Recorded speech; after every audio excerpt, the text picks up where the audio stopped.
Bajarê Amedê jinek Kurd ji bo ku xwe û pênc zarokên xwe piştî berdana mêrê xwe xwedî bike dest bi karekî a desta dike.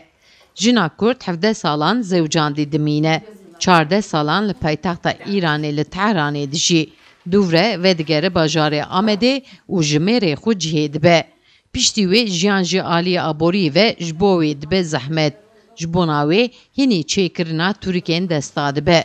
Vêga tûrik çêkirin ji bo wê bûye deriyê xwe xwedîkirinê.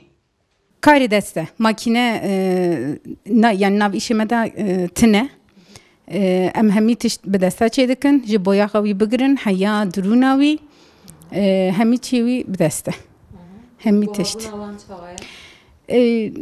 Hem karê dest e, hinek mesela sêro cana dewam dike, em sêro bi zorê diqedînin çünkü pir ewke, pir zehmet e. Zeynep Xan di destpêkê de li mala xwe dest bi çêkirina tûrikên ji çerma dike. Dûvre ji xurek kargehek vedike û dest bi çêkirina tûrik, cüzdan û pelavên taybet dike. Di kargeha xwe de çermê çêleka, ê peza, ê bizina û ê mara û hostetî dibire. Dûvre ji wan bi dûrinê dike modelên tûrikên jinan.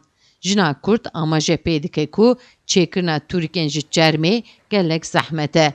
Lewra hemî karên dest û çawa ye.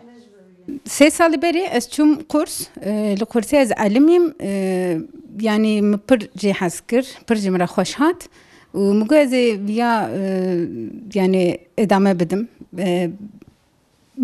Yani ewa baş lê kir. Hindikî me ewil girt, hemî çerme, ji xwe çermê pez e, çermê çêleka ye, em bi wana çê dikin. Jina Zaza ji heman reng û şiklê Türkek bi tenê çê dike. Hevbeşê wî dubare çê nake. Lewra dibêje jin bi xwe şexsiyetek taybetin. Divê modelek Türkek li gel jinek bi tenê hebit. Sevda Kaplan, Kurdistan TV, Amed.